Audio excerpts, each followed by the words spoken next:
Yo utilizo estas nociones porque la corriente de filosofía que yo estudio es fenomenología francesa contemporánea, más particularmente la fenomenología de la donación.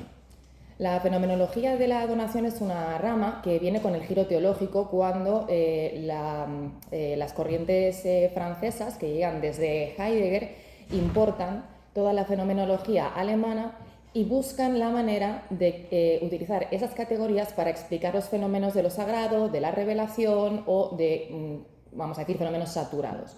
Fenómenos que se consideran privilegiados porque no se corresponden con las categorías con las que normalmente nosotros abordamos filosófica y epistémicamente nuestra actividad filosófica.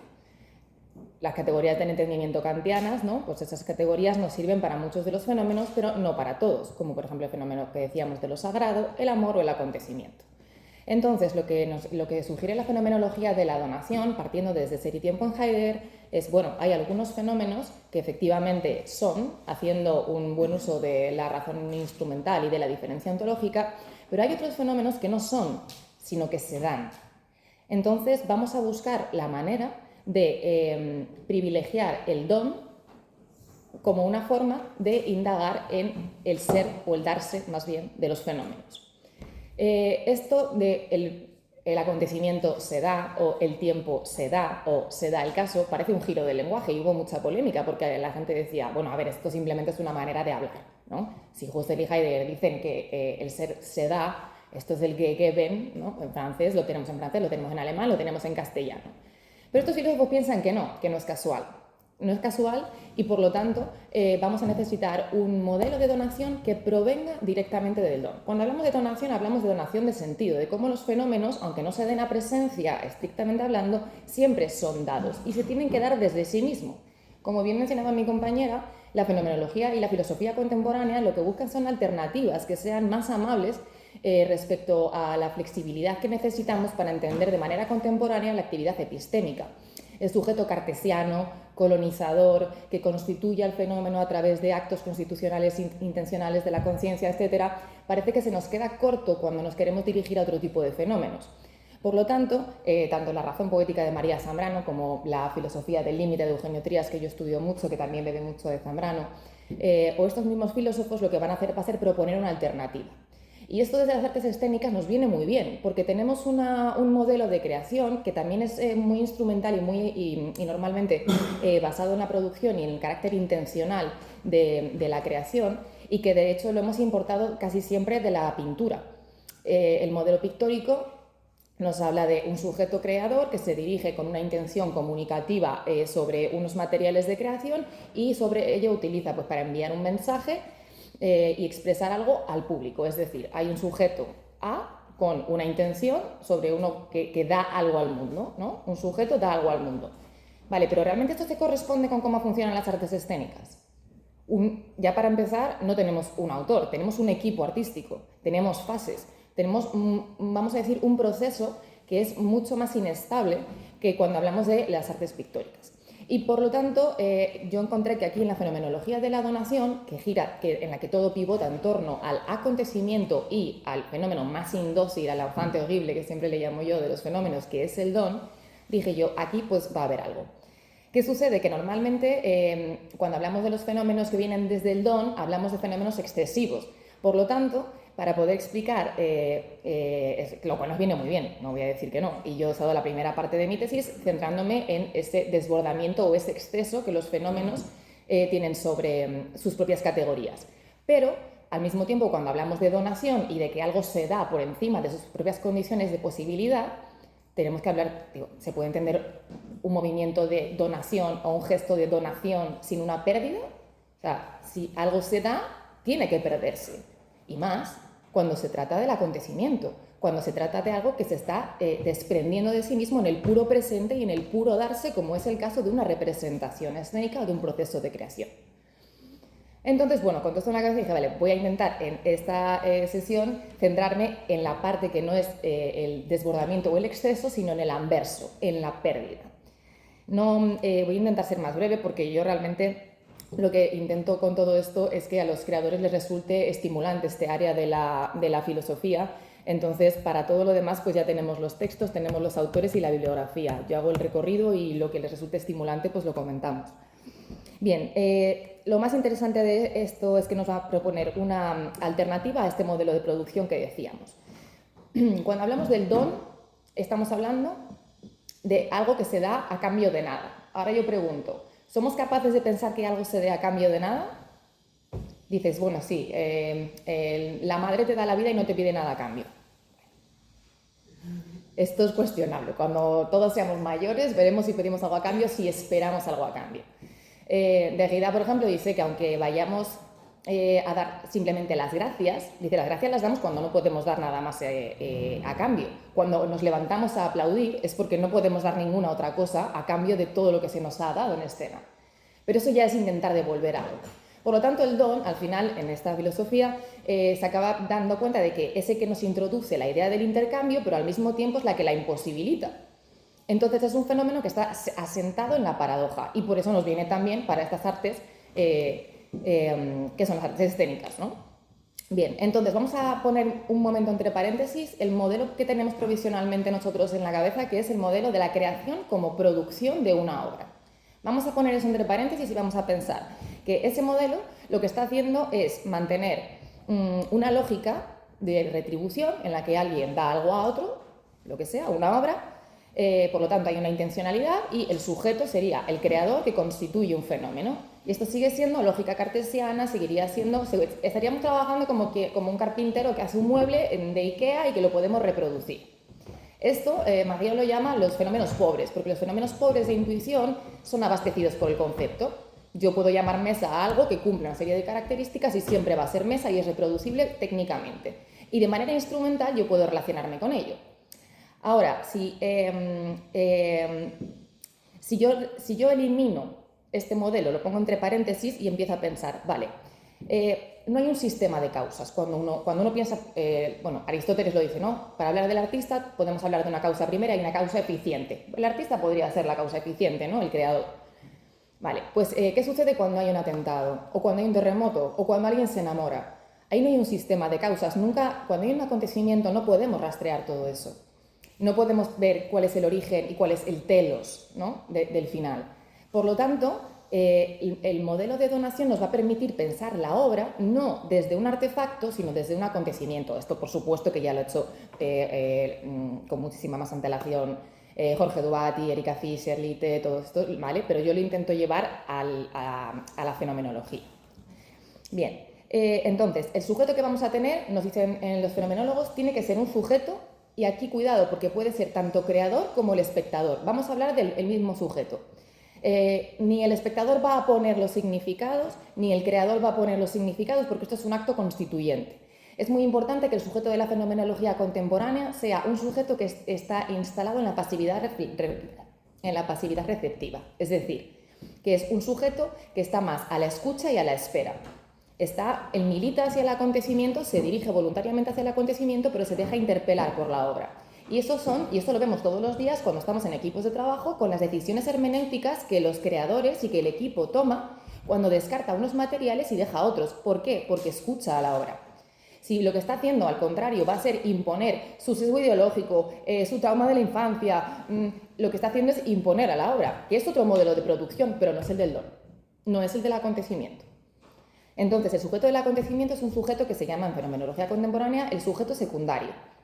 ¿Vale? Tiene muchísimas formulaciones en filosofía, no os voy a decir todas, pero bueno, valdría alguno derivado de Zambrano, valdría el sujeto del límite de Eugenio Trías, valdría el de Alain Badiou, que es el sujeto fiel, porque al fin y al cabo él se dirige a un acontecimiento como un acto de fe, ¿no? ¿Qué tipo de certeza tenemos sobre una obra de arte? Pues que podemos descifrarla. Al fin y al cabo intentamos manejarnos siempre con certeza en la filosofía contemporánea y en toda la filosofía. Pero ¿qué sucede cuando no podemos descifrar el cuadro? Cuando nuestra mecánica nos pide otra cosa. Bueno, pues entonces ya no hablamos de certezas, tenemos que hablar de duda, de incertidumbre. Y eso es lo que sucede cuando hay un acontecimiento, cuando somos testigos. Porque el acontecimiento nosotros no lo provocamos, no somos causa eficiente. Entonces, ¿qué somos? Pues testigos. Y como testigos prestamos testimonio siempre desde la mayor verdad de la que podemos y estamos involucrados desde el minuto uno. Bien, esto para introducir un poco el tipo de de mecánica de la que estamos hablando cuando hablamos de la creación y la recepción escénica entendida desde el punto de vista del acontecimiento. Entonces, si queremos sabotear el circuito económico en el que alguien te da algo a cambio de otra cosa, por ejemplo, dice uno, tú pagas una entrada y ya está, ¿no? Y ya has retribuido al equipo artístico. Hombre, yo creo que no, nadie siente eso, ¿no? Tú dices, pero bueno, sí, ¿cómo van 10 euros a retribuir o 20 euros lo que yo acabo de vivir? Esto no compensa. Por lo tanto, otra cuestión del acontecimiento siempre es la asimetría. Siempre nos deja en un lugar de asimetría. Del mismo modo que las experiencias de los artistas y de los creadores, cuando son entrevistados, remite también precisamente a eso, a esa inestabilidad, a esa incertidumbre, a esa asimetría. Normalmente, todas las situaciones de las maneras de sabotear el circuito del intercambio, del círculo económico, se hacen o a través del ritual, o a través del gasto improductivo, o a través de lo que a mí me gusta más, que es sabotear la función. Entonces, bueno, esto está más presente en los antropólogos de primera generación, podemos ver, pero bueno, yo les pongo un ejemplo muy sencillo. Desposero de la función. Cuando tenemos una vasija, la utilizamos para servir agua o para beber agua, ¿no? Momento en el que yo la desposeo de su función y la pongo en un museo, se convierte en arte. Es decir, momento en el que el sistema de causas y de funciones, el para qué sirve algo, deja de funcionar, entramos a, vamos a decir, otro modelo ontológico y otro modelo fenomenológico. Ya no se me presenta como. Esto está en los zapatos de Van Gogh, esto está en muchísimos casos. Desposeer de la función es la primera manera de vulnerar el sistema de causas aristotélico y por lo tanto es quizás una de las mejores maneras de entrar a entender esto. Pero también todo lo ritual y todo lo sagrado, cuando se cogen un cordero es para comer, pero en los rituales, ¿qué se hace con el cordero? No se come, se ofrece y se tira, ¿no? O incluso en el motín del té, pues tiramos el té al mar. Todos los gestos de exceso son los que nos emparentan con este don que lo que hace es sabotear el circuito normal del intercambio entre lo que yo puedo entender y lo que puede abastecer mi conocimiento. Ahora, ¿todo va a ser por exceso? No. Dice Marion, dice Dubati, citando a Deleuze, el acontecimiento no es lo que sucede, el accidente. Está en lo que nos hace señas y nos espera, lo que debe ser querido. El sujeto debe ser digno de lo que le ocurre, quererlo y desprender de ahí el acontecimiento. Esto con un objeto técnico, con un modelo de producción causal, no podemos manejarlo. Tenemos que ponernos en un papel secundario. Entonces, esto se va a llamar un fenómeno, el acontecimiento se va a pasar a llamar un fenómeno saturado porque excede, pero al mismo tiempo está fundado en una pérdida, porque cualquier acto de donación se funda en una pérdida. No puedo dar sin desprenderme de algo. Hemos dicho que el don se da desde sí y para sí, porque no hay un sujeto que lo dé, ¿vale? Si no, estaríamos otra vez en lo mismo. Y si se da desde sí y para sí, la pérdida es un abandono de sí mismo. El don se pierde a sí mismo en el momento en el que se da. Nos dice Derrida que nos mantengamos alerta porque el don no viene a anular el circuito del intercambio, lo que viene es a mantener con él siempre una especie de relación de provocación, una relación de peculiar extrañeza, que le llama él. Y es cierto, porque no podemos transgredir algo si lo abolimos. Así que esto para los del discurso capitalista que lo tengan en cuenta. Bien, que yo tengo por aquí muchos textos, pero bueno, tampoco quiero leer muchos. Por ejemplo, un filósofo, esto, bueno, no sé si lo he comentado, lo del giro teológico, hay muchos textos que yo recojo sobre los fenómenos de rebasamiento de la revelación, de lo sagrado, etc. Jean-Luc Chrétien es un filósofo francés que se ha centrado sobre todo en este tipo de fenómenos de la plegaria, el fenómeno de la oración, etc.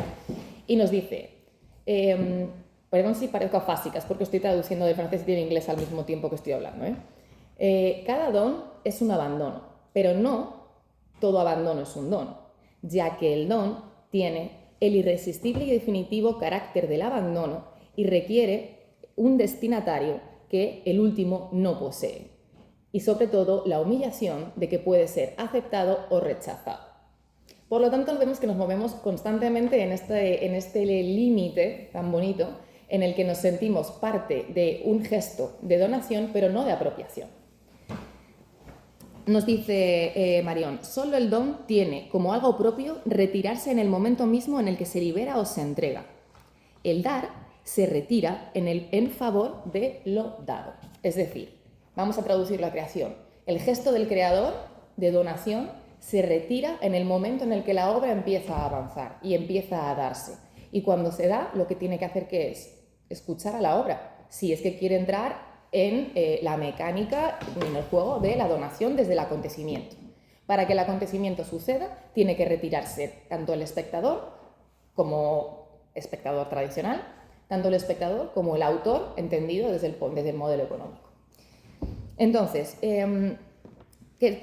mantengamos esto en mente para poder entender que este defecto, esta pérdida originaria, ya remite a esta pérdida de sentido, a eso que está, vamos a decir, irremisiblemente localizado más allá de lo que se puede mostrar y que sin embargo nos interpela. Por lo tanto, estos autores siempre se van a expresar desde el don, respecto al don, como el enigma o el misterio, porque sí, porque se da. No hace mucho me dijeron, bueno, si tú hablas del don es porque quieres hablar del talento en el artista y del don. Digo, bueno, no va por ahí. Yo no me atrevo a meterme en eso, pero sí que es cierto que algunos autores, como Lewis Hyde, mencionan precisamente también que el adonado, aquel que es regalado por ese talento o por ese don, en muchos testimonios estos artistas y escritores recogen también esta sensación de pérdida y de ruptura y de responsabilidad que sienten cuando no pueden abastecer y devolver lo que les ha sido dado, y que toda su carrera artística constituye en una especie de intento en hacer la misma obra para poder saldar esa deuda.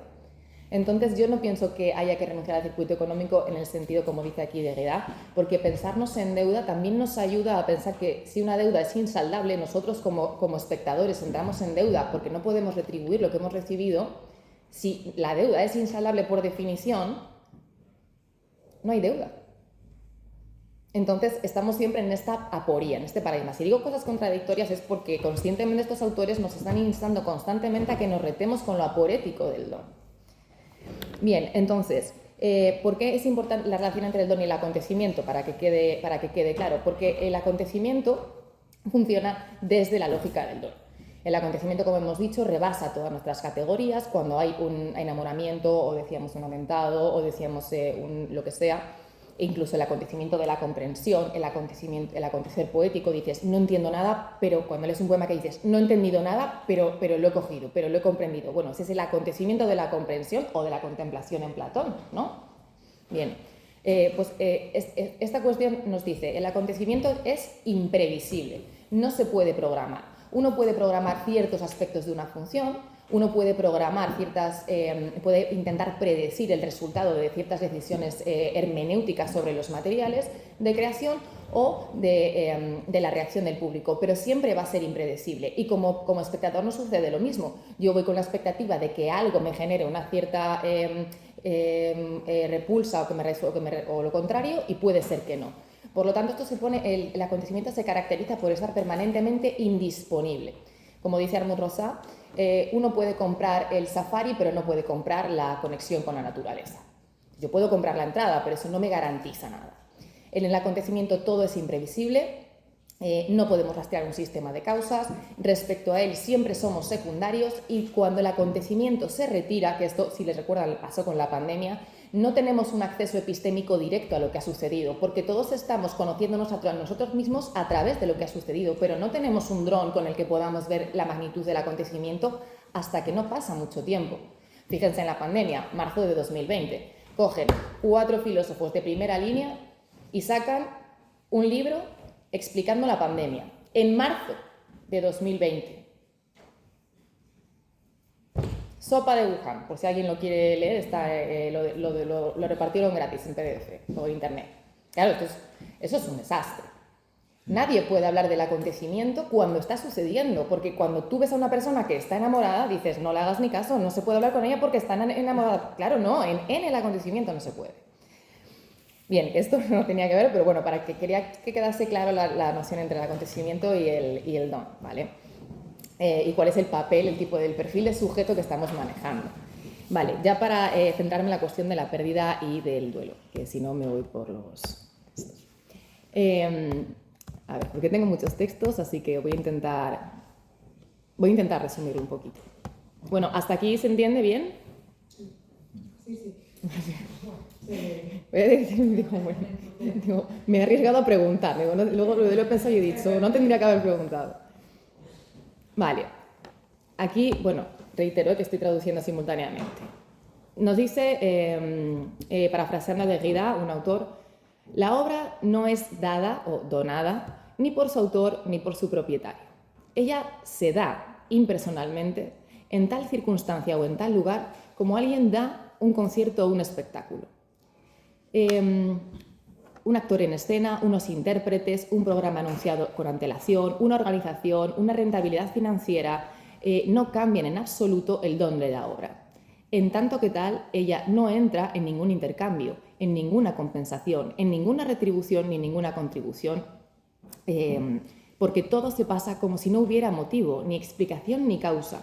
En todo caso, dentro del orden aparentemente inmóvil, que es aquel de la obra siendo ella misma, que ella misma se presenta. Por tanto, cualquier cosa puede llegar, una perturbación, un desorden inexplicable, inanticipable. El acontecimiento y el don, el acontecimiento como don o el don como acontecimiento deben ser interrumpidos, inmotivados, desinteresados y decisivos. Bien, aquí estamos viendo el carácter de obra del que nos está hablando. Ahora vamos a leer aquí lo que nos está contando en un artículo fenomenal Jorge Dubati, reflexionando sobre la pérdida ontológica y citando a Luc. Nos dice, hablando de la filosofía del teatro y la semiótica, apropiándose de la teoría sobre el duelo, podemos afirmar que la conciencia del teatrólogo respecto a la relación inseparable entre el acontecimiento teatral, la cultura, la muerte y la pérdida se acompaña de una transformación de la relación con la muerte. Dice, en términos ontológicos, tanto el teatro como el acto de duelo del teatrólogo son dos acontecimientos que no se libran de la muerte ni del dolor de la pérdida. El duelo es entonces como un acto, ya no un trabajo, que reconoce la pérdida sin compensación alguna, pues el duelo no es perder un objeto, sino que es perder a alguien perdiendo un trozo de sí. Aquí, en términos ontológicos, se sigue manteniendo la misma relación que hemos dicho antes de, obviamente, todos los actores y los creadores tienen una sensación de pérdida después de dar, porque obviamente ellos están en el acontecimiento, están involucrados en ese acontecimiento, pero la pérdida no es suya. Ellos no son realmente los agentes de la pérdida. Ellos sufren la pérdida del acontecimiento que se da desde sí y para sí, que está anticipado muchísimo antes de la función y que cuando se da se desprende, por lo tanto engancha al creador y engancha al receptor. De manera que cuando termina una función, nosotros no podemos cerrar la puerta del teatro y pensar que aquí acaba todo. Lo que siempre nos intentan los creadores, que nos vayamos con deberes para casa, ¿no? Es lo bonito, el poder mandar al espectador a casa pensando, el tener ese goteo, que el acontecimiento pueda volver a salir. Eso es realmente es la expresión del duelo, porque si realmente ha habido una pérdida es porque tanto creadores como espectadores nos hemos involucrado de ese desprendimiento ontológico, pero sobre todo de ese abandono de algo que se da desde sí mismo a cambio de nada. Y estos autores lo tienen muy claro y sí que es posible si en vez de estar pensando desde un modelo de la metafísica de la presencia donde el autor pierde porque da su obra al mundo y por lo tanto ya no es suya, etc., si lo pensamos desde la idea del don y de la donación, que son los fenómenos enigmáticos y que sí consienten todas estas paradojas. Vale, mando algún textito más y luego ya comentan, porque yo si no, ya saben que yo me puedo tirar aquí, pues eso.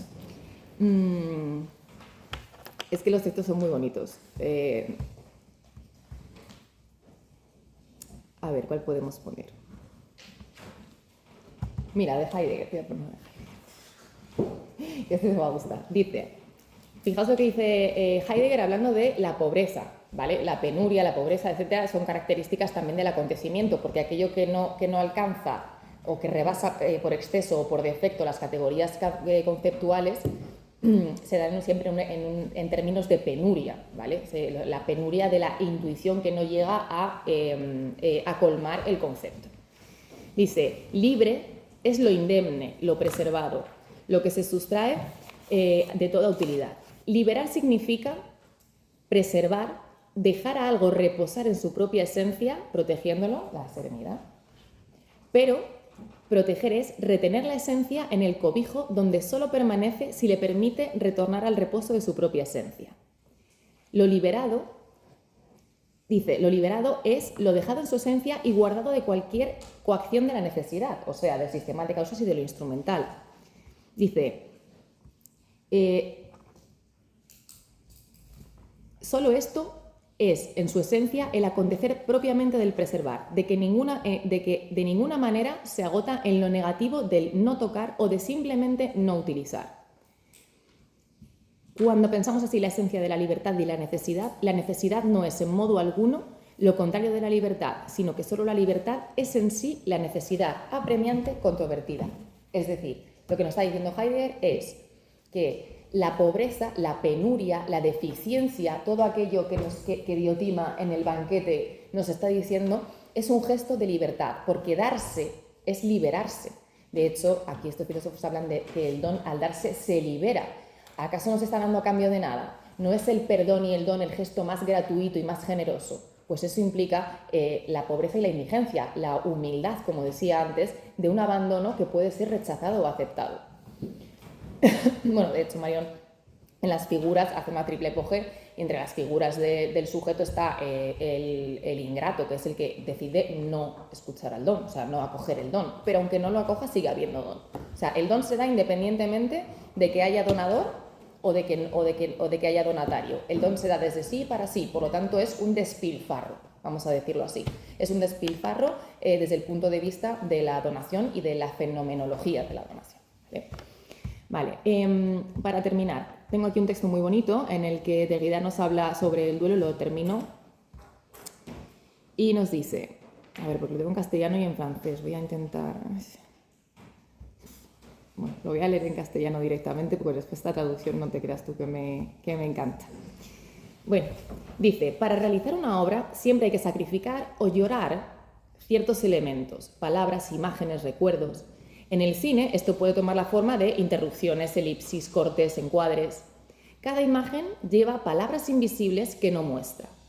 Guarda un secreto, excluye una parte de sí misma. Nosotros como espectadores y como creadores, desde mucho antes de reunirnos en el teatro, estamos guardando un secreto que desconocemos, porque Derrida nos lleva a la palabra secreto como aquello que está separado. Y efectivamente, el don se separa del orden del fenómeno en el momento mismo en el que empieza a gestarse la creatividad para una función. Y ningún creador gesta, ni comienza, ni da pie a ningún carácter creativo si no es pensando o anticipando a un espectador. Por lo tanto, el espectador, en ese momento anterior y originario, no es un huésped, no es un comensal, es un cómplice de ese secreto que es lo separado del fenómeno que todavía no se ha dado a presencia. Esos son los términos en los que Derrida nos expone el secreto, y eso desde el punto de vista del espectador es muy bonito y también obviamente muy exigente. Dice, cualquier obra llora una parte olvidada u omitida de lo que es, para mostrar algo más. Se escinde de su origen, de esa pérdida originaria, se escinde de su origen para empezar a darse. Conlleva culpa y conlleva deudas. Para hacer una película, para escribir un texto, para producir una obra, que aquí producir a mí no me gusta, porque producir significa producere, o sea, llevar es como un verbo activo, pero bueno, desde realidad nadie la va a corregir. Para producir una obra, la obra debe renunciar a una parte de sí misma, quedar desconsolada. En el límite, toda obra es un acontecimiento apocalíptico, arruina lo que pone en orden, implora la resurrección de lo que arruina. Cuando ocurre un evento es ilegible y su singularidad es irreductible. Sucede, pero solo sucede a bordo, porque para que un evento sea comprensible debe primero desvanecerse.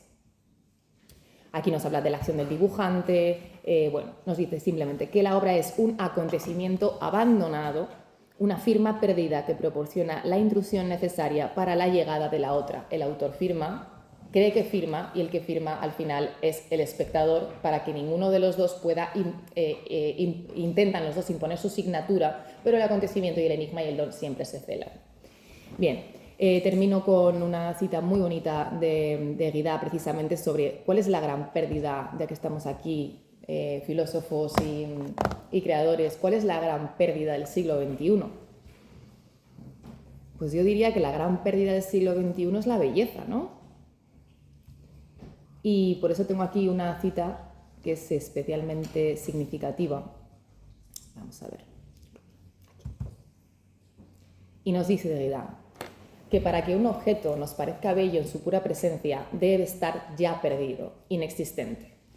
Derrida sugiere que un objeto o una persona que sean asombrosamente bellos deben estar, para nosotros, brillando dentro del aura de su ser mismo, deben estar en realidad perdidos para nosotros.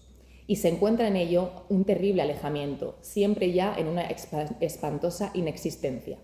Es decir, encontramos algo bello, un acontecimiento pleno, precisamente cuando lloramos su pérdida, cuando el acontecimiento se retira y solo nos queda el duelo.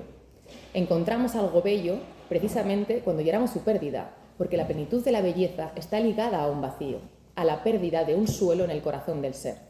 Lo bello está siempre en ruinas, en vías de ruina o arruinado. En el momento en que lo miramos se retira.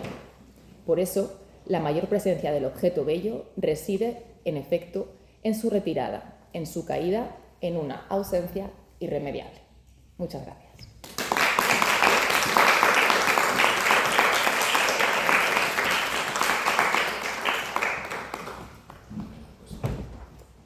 Ahora me presento yo a mí mismo.